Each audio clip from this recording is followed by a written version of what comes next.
Holy smokers, that ain't no dang jokers. Look at the public count here today, up $120,000. Cheers. Congratulations to everybody out there making a whole lot of money. How much were you guys up today? I'm sure you were up a pretty large amount. My gosh, I think back to when I got my first good job. My first good job, I was hired to make $40,000 a year and work 46 hours a week. And then I think about wow, one portfolio of mine being up 3 times that amount in one day. It's crazy. The more your wealth builds, you really see some of these days and you think back to your life and you're like, oh my gosh, this is obviously a crazy number. A lot of stocks up big here today. Estee Lauder up 10%, AMD up 9%, right? $12,000 up in Estee Lauder, $28,000 up in AMD, $10,000 up on Celsius. That was a 6% plus mover here today. SoFi up $3,800. Cheesecake up over $7,000 here today. Palantir up over $8,000 here today. Fubo up big, Meta up nearly $30,000 here today, okay? In this video, 5 core subjects we're gonna get into in this one here today, okay? First off, I gotta give everybody a warning out there. Big warning on something I see coming here that I have to let you guys know and make sure you guys position yourselves right so you don't end up in a bad situation, okay? Second, Estee Lauder up 10% today. Why? Why? That's an explosive day. They didn't come out with earnings, so what happened? Okay, we'll speak about that. Number 3, Meta. Some absolutely insanely huge news happened with Meta here today. That stock should have been up way more. When I say 10%, Meta should have been up 10% today. 10% today. I'm going to share how big and impactful this is that's going on with Meta here. And it's going to be a very good thing for its Meta stock price over the next few years here, okay? 4, AMD up big. Why was AMD up big? What are my thoughts around that? We'll speak about that stock. Then the last subject we'll speak about here today is a stock that I want to buy nonstop right now. It's one of the best buys I can find in the stock market. New stock for you guys. Man, very exciting. I appreciate everybody joining me as always. I hope you guys appreciate these videos I do for you guys. All I need from you, one thing only, smash the like button on this channel. That's all I need, man. Smash the like button. Hit that like button. That's it, man. If I get 10,000 of you people to go ahead and do that for me, that would mean the world to me, okay? That would mean the world. Additionally, if you want to subscribe to the channel, you can certainly subscribe. That is free to do that. It's literally free to subscribe to the channel. If you want, it's up to you, man. Do what you want. Live your life how you want, okay? Listen. Everybody, listen up. Very important. It has been a heck of a run, right? This shows you where the public count, for instance, was at on this exact day 3 years ago. Public count was just over $1 million. Today, $3.4 million. It's been an epic run. I feel sorry. I feel bad. I don't know if I should even feel bad for them, but I feel bad for the people that over the last few years have said, Biden's president. I refuse to buy stocks under Biden. I feel bad for all the people that said, Trump's crazy. Trump's doing this. Trump's doing that. I refuse to own stocks under Trump, right? Because you've just missed out on so much money. So much money has been out there to be made over this last 3 years. Oh my gosh.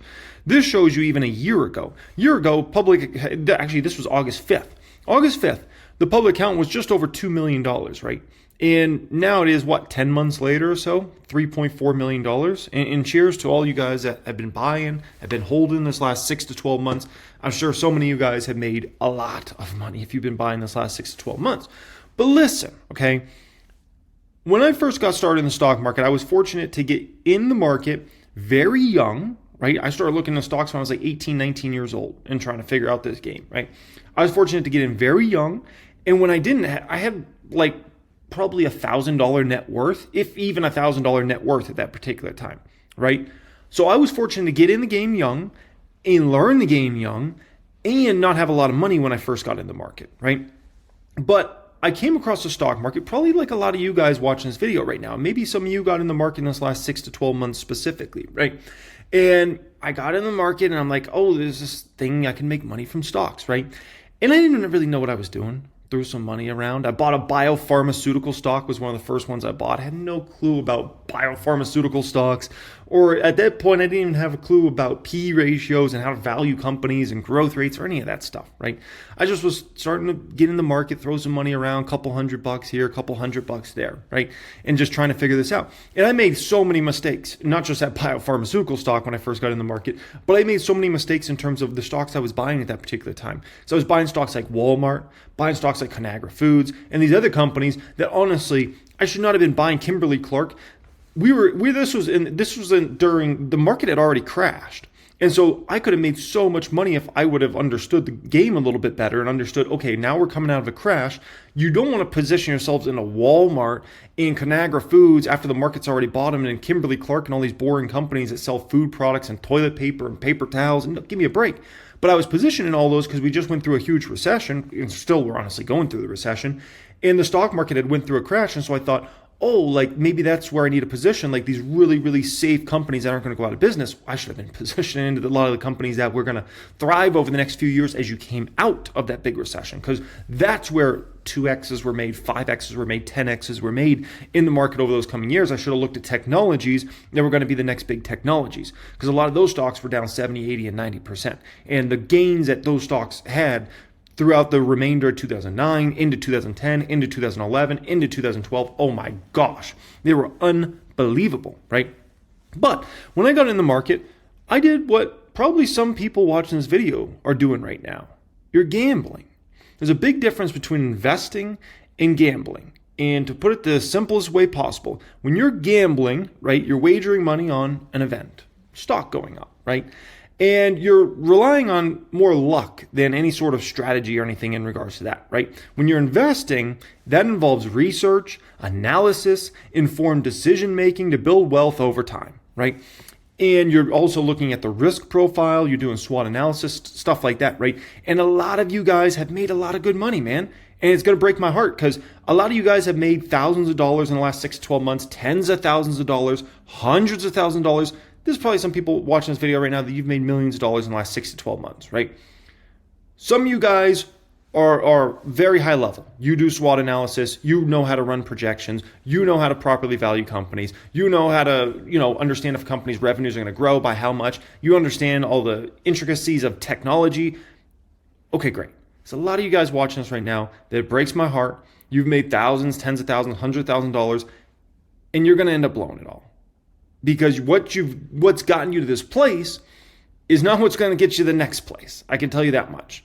And I've witnessed this. I've been on YouTube so many years now. I've already witnessed so many cycles of like retail investors make a lot of money and then they end up blowing it all because they get it in the market. They start gambling some money around, throwing some money around. All of a sudden, next thing you know, they're like, dude, I made $50,000. I don't even know what the heck I'm really doing. I'm just throwing some money out there in stocks and I just made $50,000. Like, oh my gosh, like this is insane. Like the stock market is the greatest thing ever, right?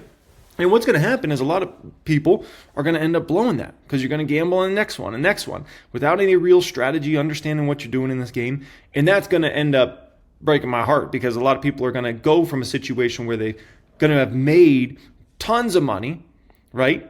And then they're going to end up blowing it all. And it's like going to a casino. I live in Vegas, right? I live in Las Vegas, if you didn't know.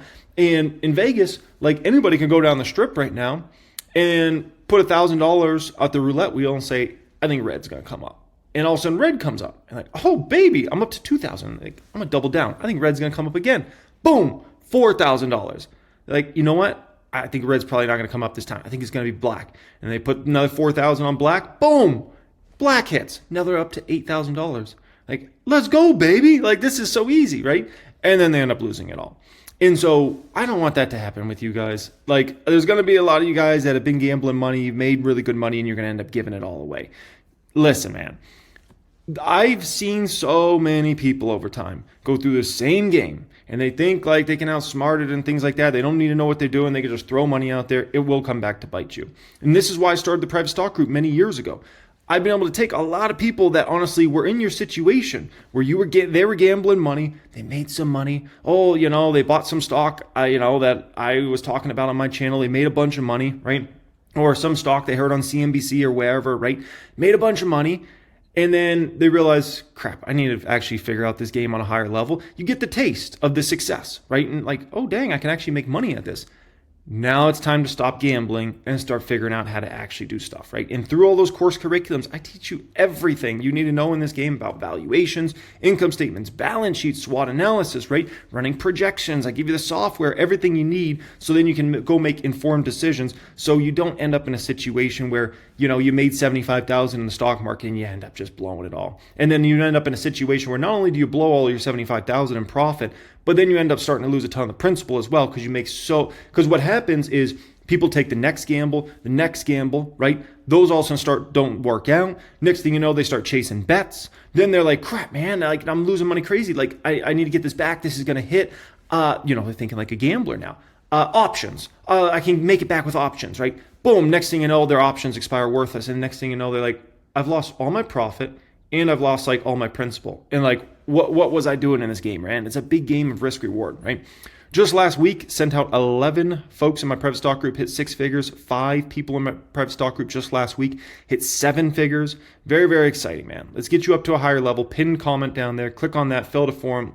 I don't want to see you guys blow all your money, man. I know so many of you guys have made a lot of money, and I don't want to see you guys end up blowing all these gains you guys have made by not knowing what the heck you're doing. And, because I've seen it. I've been on YouTube for almost a decade. Like next year will be a decade for me on YouTube. So I've already seen several cycles of retail investors come and go. And I've seen just so many end up blown in the end. And I don't want to see that happen to you guys. Let's make sure we don't fall into the same traps that so many previous ones fell into, right? Understand this game on a higher level, valuations, all this stuff. Because I know it's fun and it's like, oh man, I've just been gambling and making so much money. I know it's fun. But believe me, you know what's very not fun and depressing? When you get to the other side of that and things start not working out. And all of a sudden you're like, oh my gosh, and I don't know anything. That's when panic sets in. And that's when things start to get really depressing. And that's when people start to leave the stock market forever, right? Because they all of a sudden, next thing you know, they had this high of I made so much money in the market. And next thing you know, they're in this low of how did I lose everything? Oh my gosh, 90% of my capital is gone, man. It happens, and it happens quick too. All of a sudden 6, 12 months go by, can change everything. Speaking about things can change everything in 6 to 12 months, Estee Lauder stock. Oh my gosh, what's going on here with this one? So Estee Lauder, this one is now into a profit for us. This one was a negative position, but now we're up $9,300 in the public account on Estee Lauder. So Estee Lauder, thing you got to understand about this one, obviously high-end cosmetics company, beauty company, right? This was a $370 stock back at the end of 2021, right? And this goes back to people not understanding how business models work, how companies are valued, because what ended up happening with Estee Lauder, right? Because people were glad to buy the stock at $370 in 2021, right? Today you can buy the stock for $74, and that's up a lot from the lows, right? What happened to people? You know what happened to people? They didn't understand how to properly value companies. If you looked at Estee Lauder back then, it was trading at very rich valuations. Look at Estee Lauder's PE ratio back in 2021, extremely high, but people were willing to just pay anything for it.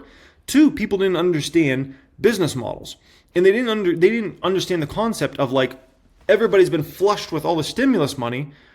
They're feeling great, so they're glad to go spend anything on these cosmetics products that are very high end, because you know what? They got a lot of money right now. They're flush with stimulus money. They're flush with money in general, right?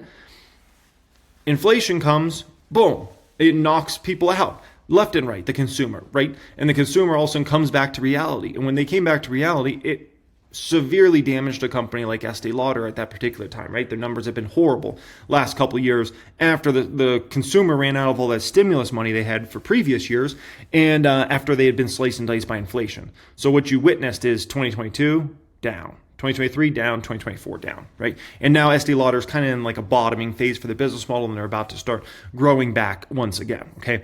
Now, when it comes to Estee Lauder, a few things came out here. This one actually came out Friday. Estee Lauder launches on Amazon.ca to expand the reach in Canada. So back in the fall time, Estee Lauder debuted their Amazon.com premium beauty store. So that was a big step in the right direction for Estee Lauder. Estee Lauder, all their brands, they own so many different big brands, but they were the big name. If you go to Nordstrom department store, you go to Macy's, you go to Dillard's, and that's great, right? And they built a super successful business model on that. It's 2025. You've got to be on the internet. You got to be on Amazon. You got to be on all the e-commerce platforms, right? You got to sell digitally. If you don't do that in this day and age, you will become irrelevant. You have to do that, right?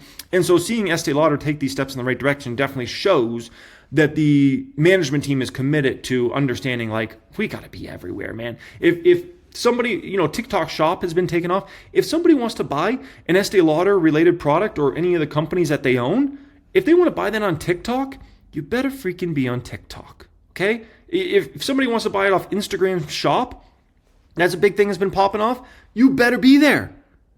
If you aren't there, you're irrelevant. They will buy something else. They'll go buy e.l.f. products. They'll go buy whoever products. They won't buy your product. You know why? Because you're not even available. And so you got to be there, man. It's like imagine you're running a cosmetics company in the 1990s and you're not in Macy's, you're not in Dillard's, you're not in JCPenney, you're not in Mervyn's. Mervyn's blast from the past right there, right? Mervyn's. You're not in Nordstrom, you're not in Saks Fifth Avenue. What are you? You're irrelevant if this is the 1990s and you're not in those stores, right? And so the same exact thing, you're not on Amazon in 2025, you're not on TikTok Shop and Amazon and Instagram Shop and all this stuff. You're irrelevant nowadays. You've got to be there. You got to be where the people want you at, right? Now, additionally, this came out last week. Deutsche Bank adjusted their price target on Estee Lauder to $71 from $60. So what this smells like to me is analyst sentiment lows have been hit now at this point in time in regards to Estee Lauder. Like because when a stock goes through that sort of downfall, it's just a massive, like, analysts just bring more negativity to the company, right? And I believe now we're at a point in time where that negativity has already bottomed and we start moving up. And these analysts matter a lot, in regards to where stock prices go in the short term, right? Now, the big news that happened today in regards to this is Leonard Lauder. He's a son of Estee Lauder. He died at 92 years old. And that was the only reason, honestly, I could find on why the stock was up 10% here today. And that's wild, man. Like, imagine dying and your stock goes up 10%. And this is the type of stuff that scares me. I mean, I don't know if I ever want to take 1000X public, someday, right? I'm like, I don't know about that, because imagine, some people say, okay, you go to heaven, but then you can look back down on earth. Man, I'll be honest with you guys. I'm going to be really honest. I don't want to look back down on earth. If I'm fortunate enough to go to a heaven-like place, I don't want to look back down on earth. Because you know what's going to happen? I'd go to heaven, and then I'm going to be looking, and I'll be like, oh my gosh, my stock price just went up a bunch because I died? What? You got to be kidding me. Like, how could they disrespect me like this, right? They're like, oh, Jeremy finally died at 122 years old. Thank goodness. Like, he was holding 1000X back in the biggest way. He still wanted that to be an internet service. Now we just plant the chips in people's brains. We've been telling him that for the last 22 years, but he just doesn't listen. The guy's so old, but he dies, and now the stock has gone up 1,000% because they're actually doing the right stuff with the company at this point in time, man. That's rough. That's rough, man. I mean, to die and your stock goes up 10%, that the news comes out, like, oh gosh. So he had this position of kind of like chairman at the company, even up to the point when he passed away, essentially. But crazy situation in regards to that. And by the way, for anybody watching this right now that's got daughters, I think one of the most underrated women in history that doesn't get talked about enough is Estee Lauder. She was a businesswoman in a time period when a lot of women were not even driving. She was a businesswoman when a lot of women weren't even working. Like, this is like peak, like, traditional kind of values and family values, and the woman was just at home, and you couldn't run a business back in those days, right? And she built an insanely successful business that ended up becoming, a cosmetics giant, obviously, right? And she was actually the only woman on Time Magazine's, back when Time Magazine was like a huge thing. She was the only woman in Time Magazine's 1998 list of 20 of the most influential business geniuses of the 20th century. So if you got a daughter out there, educate them on Estee Lauder. I think she's a really good role model in regards to somebody that built a great giant business that has lasted, way after her passing. And, in a time period when that wasn't even a thing. Like that's just crazy, man. So bravo to her. Next up here, Meta. We got big news in regards to Meta. The stock should be up, honestly, way more. So here's the deal. Ads are now coming to WhatsApp, says Meta. Advertisements are coming to WhatsApp, according to official statement by the messaging platform's parent, Meta, on Monday. The move by the social media and tech giant will contribute to its already strong ad revenue, which rose 16% in the first quarter, which, by the way, on a constant currency basis, that was up like 19%. The company is introducing ads along with channel subscriptions and promoted channels, which are expected to boost the reach of its business and content creators. The ads will appear in the Updates tab under Status and Channels. Quote, the growing popularity of the Updates tab make this the right place for these experiences in a way that doesn't interrupt your chats. The company clarified that its personal messaging experience on WhatsApp is not changing. Subscriptions, promotions, and ads will appear only on the Updates tab, away from your personal chats, the company said. This means that if you use WhatsApp to chat with your friends and loved ones, there will be no change to your experience at all. The new features will be rolled out the next several months. Guys, this is freaking massive. Absolutely, unbelievably massive. To put this in context for a moment here, WhatsApp has over 3 billion monthly active users. Over 3 billion. Now, I understand a lot of people that watch my channel, I think 50% plus of the people that watch my channel, you live in the United States, just like I do. And so WhatsApp isn't nearly as big in the United States as it is international. However, even I have to use WhatsApp sometimes to communicate with some folks that, live in Europe or live in other different regions that might do work for me or whatever, because essentially that's what they use there. WhatsApp, that's how they communicate. Like when I tell them like, oh, can't we just text? They're like, text? What? You mean WhatsApp? Like, what are you talking about here? We do WhatsApp. And so just understand, this is like a huge, huge thing. And WhatsApp has been growing in popularity in the United States as well. It's just like really, really big around the world. And so when we're talking about monetization of 3 billion users, guys, remember, this is very early days in regards to WhatsApp monetization. Like the numbers are going to start to stack big for this company, like big.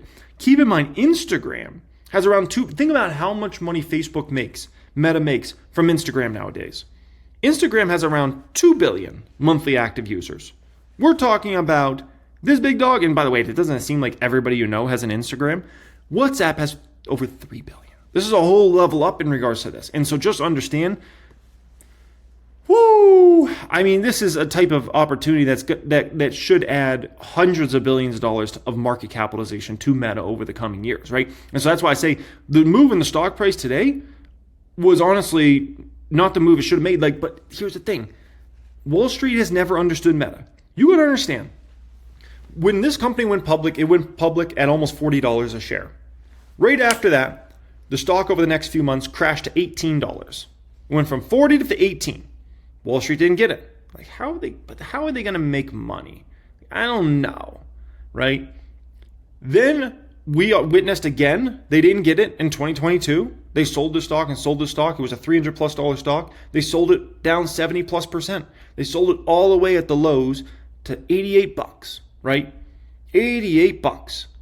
Just relentless selling. They didn't get it. And so the only thing they ever get in regards to Meta is the money.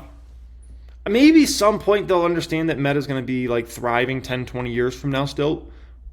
But they've never understood this stock. They've never gotten it. Because there's nothing you could ever look at to understand like how big of a deal this company really is, how much it really matters to businesses. There's nothing you can really. We don't have like a past company to look at and be like, oh, I get it. How like Meta's going to be so much bigger even in the future, because we've never seen anything like Meta.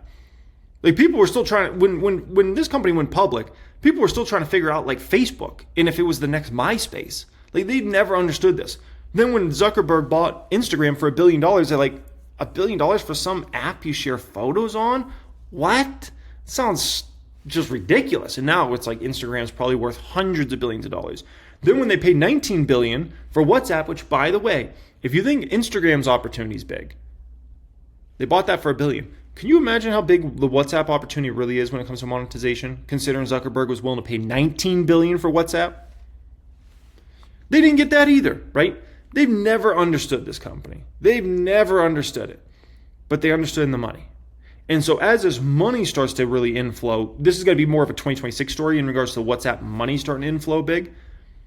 That's going to be the moment they get, oh, whoa, we need to buy Meta stock. And by that time, it'll already be $1,000+. And then they'll be like, oh my gosh, got to be on that stock, right? They never have understood this company. Never.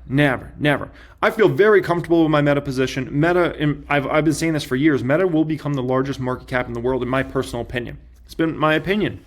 I think it's going to end up being right? So I got $1.1 million plus in the public account invested in this company, right? I feel very, very comfortable. And when I think about, it's so important to have a founder of a company leading your company to the next big opportunities, because a great CEO doesn't have to be a founder.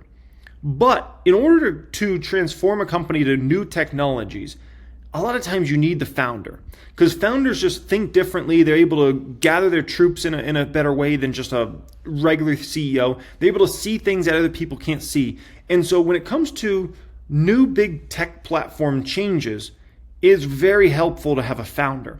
And if we look at the big dog companies, the only ones that have the founder around is nvidia and Meta now at this point in time. So we're going into, and I'll explain it to you like this so everybody can kind of get this, right? If you look at 2000 and 2009, companies were positioning themselves for mobile technology, for things like apps, for things like the cloud, that were going to become the next big things, right? And if you think about what companies really position themselves well, Amazon positioned themselves very well with obviously AWS and obviously adopting mobile technology for shopping through Amazon as well, right? Which was huge for them. They were led by Jeff Bezos at that particular time, right? If you think about Apple, oh my gosh, Steve Jobs. Like Apple would have never done what Apple was able to do, but they have Steve Jobs there, right? And Steve Jobs was able to position the company perfectly for mobile, right? Perfectly for apps. I mean, heck, they created the freaking App Store, right? He was able to do that in such a great way, and Apple became a multi-trillion-dollar company on the back of that, right? If you think about even Microsoft, I know Steve Ballmer gets a lot of crap. He led the company from, 2000 to about 2014. At the end of the day, he did position Microsoft in a phenomenal way to capture mobile and to capture the cloud. Huge with obviously Azure and positioning the teams and everything like that. And then Satya Nadella has just done a phenomenal job of executing on kind of what Ballmer was doing there. And you might say, well, Ballmer wasn't technically a founder. Kind of he was. He was like the 30th employee at Microsoft. I mean, come on. You're the 30th employee at Microsoft. Like, dude, you're pretty much a founder at that point in time, right? And you think about all these companies, and you think about obviously Facebook with Zuckerberg. He positioned the company perfectly for mobile. Remember, Facebook was just a website at first. He positioned them perfectly with mobile, with apps, right? And in that whole generation, and that was massive. And then obviously with things like Instagram, right? Understanding mobile technology and how that's going to integrate with social media, which is something like Instagram, right? And WhatsApp, things like that. And you think about 2010 to 2030, that's been the time to make all this money. Look at all the money Microsoft's made, and Apple's made, and Meta's made, and all these companies, right? And they've made all this money because they positioned themselves during that particular decade. They all position themselves to make banks of money during this 2-decade span. So what's going on 2020 to 2030 is you have companies position themselves for the next big waves. Those are around augmented reality, virtual reality, LLMs, and AI-related products in general, right? And so who do you think is positioning themselves best to capture this big opportunity over the next decade?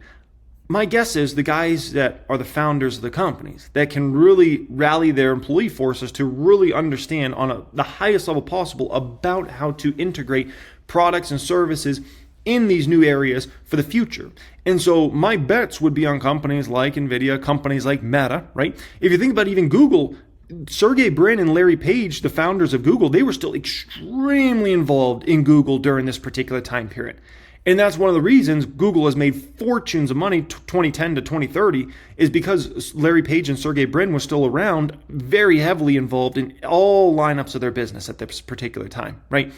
So if you want to think about like who do you bet on, for this next big wave of huge money that's going to be made 2030 to 2050, I'm gonna bet on the guys that are the founders, man. They're just they're different. They're different, right? Different in a huge way.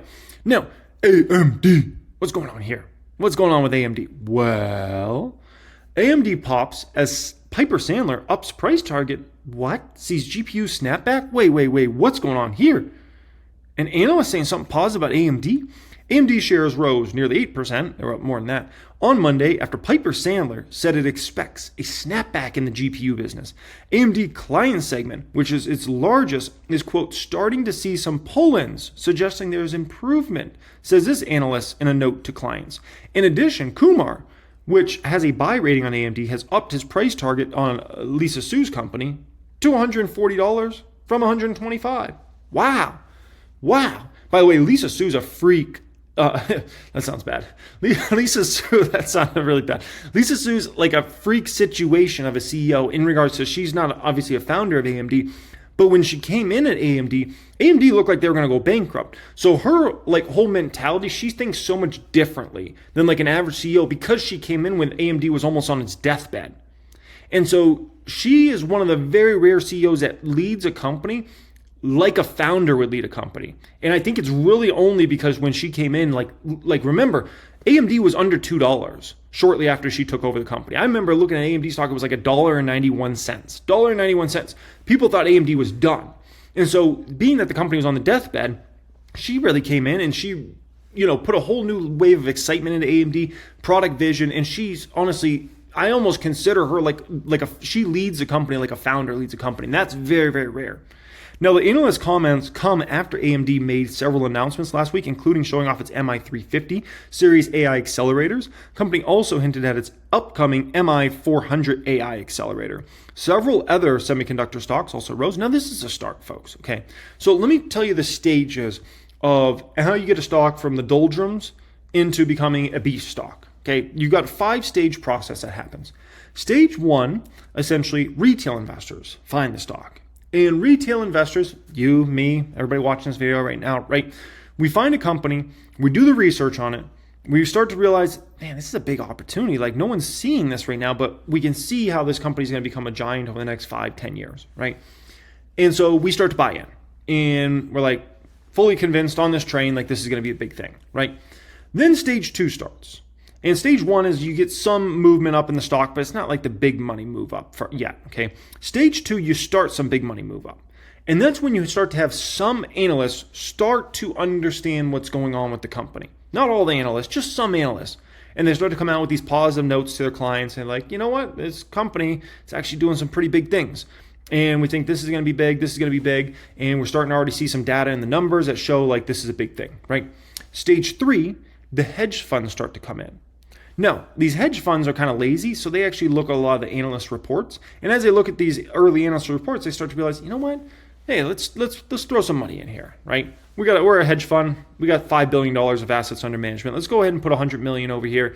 These analysts might be onto something, right? Hedge funds are kind of lazy. And a lot of these hedge fund managers, they don't focus on stocks. They're actually more focused on golfing with their high net worth clients and having dinners with them and keeping good relationships with their high net worth clients, because at the end of the day, if they lose those high net worth clients, how much money are they going to make? Like you need all that capital around, right? You need the high net worth individual who's, got a $700 million net worth to say, you know what, $200 million of my $700 million is going to be invested. You guys invest that money through your hedge fund, right? Kind of important you keep that relationship, because if you want that 2 and 20, kind of big. Stage 4 is when you start to have all the analysts, right? As a company executes better and better, next thing you know, and the stock performs, you need the execution of the company with the stock performance. That's when all the analysts start coming out, upgrading the stock left and right, taking up their price targets. And next thing you know, you're in like a full-on like FOMO cycle. And once all analysts start to go bullish, then all of Wall Street's bullish. Because then you can't find a hedge fund manager who has bad things to say about that company. You can't find an analyst that has bad things. And that's actually the final stage of kind of the bull cycle run, right? And so we've already done stage 1 with AMD, right? Now we're on to stage 2, now at this point in time, where you're starting to have some analysts come out and be like, you know what? Hey, this AMD, I think things are looking pretty good for them, right? Next up is stage 3, and that's going to be a whole lot of fun, because that's when the big money starts to pour in. And then stage 4 and stage 5, that's just blow off the top situation, right? And I did a video on a few days ago. Was that Friday? I did that video on AMD stock. Looks like about 92,000 people have gotten to watch that so far. If you haven't gotten a chance to check that one out, you might want to watch that video. AMD will never be the same. That was a video title of it. Yeah. You might want to check out that one, because that one goes very, very in-depth in regards to AMD, okay? Next up here, a stock I want to buy nonstop right now that I'm looking at and I'm like, I've seen their numbers now and I'm just so convinced that this company is just a very, very attractive risk-reward buy, right? And it is the newest position for me in the public count, and that is Adobe. Adobe, so now we're up over $10,000 on the stock, right? I got to start buying this stock in every single one of my portfolios. I'll be honest with you guys. Like I need to start I don't think I have a position yet in the Patreon portfolio. I probably need to start. My problem is I have a lot of positions in the Patreon portfolio, so I'm trying not to add any, but man, I should really add Adobe to the Patreon portfolio if I don't already have a position in there. I got to start adding this position across my private portfolios as well, because this one's just, the risk reward is just so dang attractive on Adobe right now, right? If I show you this chart, this is where Adobe's revenues have been trending, right? This is where their revenues expected to trend over the next, year or two. That's beautiful. Like no hype, just numbers, just money, man, just money. That's all I need. I don't need the hype. I don't need all the blah, blah, blah. I just need the money, man. And Adobe, they make the money, man. Like that's just another level, right? Check this out. This is what is expected to happen to their trailing 12-month earnings per share, right? This is the trend that's been on. This is more recent. And this is where things are expected to trend based upon analyst projections here, right? And I don't really dispute analyst projections. Like Adobe is one of those companies that's very easy to project out roughly the numbers because they don't have like this up and down business model. Up and down business models, man, the numbers are crazy. Like you could get a company to be growing, 45% one year, and 2 years later they're growing 20%. It's like, holy smokes, like what happened here, right? And next year they're growing 30%. Like it's all over the place. Adobe's just consistent because they have the recurring revenue streams, right? They have several different apps. They have the whole ecosystem. They're able to just very predictably grow the company. And it's like a Microsoft type company, right? No hype, just the money. That's what I need, man. Just the money. This is what has happened with the company's operating income. We don't have projections on 1000X for where operating income goes. We only have projections for earnings per share and revenue. But the operating income, in my opinion, is going to be growing like up here, like boop, boop, boop, boop, boop, boop, boop. No hype, just the money in regards to this one. Look at Adobe versus like a Palantir versus Snowflake, things like that, right? I mean, gosh. You look at even like a 2-year forward P. I mean, we could look at the forward P. Palantir's at a 261. Adobe's at 20. Snowflake's at negative 120, I guess. Look at a 2-year forward P. 200 plus on Palantir. Adobe's at 17. Snowflake's at 162, right? It's just beautiful. Now, obviously, Palantir, which is a company I love, obviously is going to grow much faster than Adobe, right? So they deserve a premium multiple versus an Adobe. Is it a 10X plus? I don't know about that. That's where I'll push back against that. Is it like 2X, 3X multiple? Yes, that's fair. Is it a 4X, 5X? Maybe that's even fair. A 10X plus, that's where I'll start to push back a little bit, right? Snowflake, does Snowflake deserve to be at a premium of Adobe? Maybe a little bit, but this much? I don't know. I don't know about that because Snowflake doesn't even really have the insane growth rates that at least Palantir has right now, right? So, this is just such an easy money risk reward buy for me in regards to this one that I'm like, I got to just buy this across my portfolios, right? Now, I sent a very important message to my private stock group members, an hour or two ago. I said, market is starting to get more and more hype story driven, which is exact opposite of what Adobe stock is, right? I said, more hot IPOs coming out. Stocks that have been hot or continue to run. I said, this might continue for the next 1 to 3 months. The best thing you can do is stay running your numbers and projections. If you have 1000X, stay running your advanced and intermediate projections. If you don't have 1000X, then build your own Excel spreadsheets or something like that. I said, think like a wolf during times like this. There'll be plenty of sheep out there, up until the next downturn, which who knows when the next major market downturn is. Maybe it's next month, maybe it's in the fall time, maybe it's at some point in 2026. But the moral of the story is here, don't get caught up in all the hype and craziness that's going on out there right now. Run your projections, run your numbers, make sure you're buying companies at attractive valuations that you feel comfortable that you're going to make really good money in over the next 3 to 5 years. Keep this game simple. Don't FOMO into stocks. I know there's a lot of IPOs coming out right now. I know a lot of the hot stocks have stayed hot. Don't fall into all that trap. Focus on great companies that you look at and you're like, this is a very fair valuation. Company grows very nicely. They can grow in bad times, good times, economic times. Boom. Make those type of investments. Stay disciplined and don't get into all the other stuff. And you'll work wonders in regards to where your portfolio goes over time, right? And, the people that chase different things at any price, they're going to end up paying for it. A very heavy price. Price is going to be very heavy. They're going to have to pay. You don't want to put yourself in that position, okay? Private stock group, and1000xstocks.com. If you want access to that, you're ready to take things up to a much higher level than where you're at. You want all my premium course curriculums, like Become a Master of Stock Market, Millionaire Playbook, Stock Options Mastery, Dividend Investing Mastery. If you want to watch my videos on how to hedge a portfolio, you want access to my private Discord chat with the 6, 7, 8-figure members, right? Access to 1000xstocks.com. All those moves I'm making, my $3 million plus Fidelity account, there'll be a pinned comment down there. and we'll send you your Steel membership cards in the mail, 1000X, and the private stock group Steel membership card. And keep that in the wallet and say, I'm a big baller, man. I'm up on a high level. I'm on a high level, baby. Okay. Alrighty, guys. Appreciate you joining me. Much love as always. Keep making money and have a great day.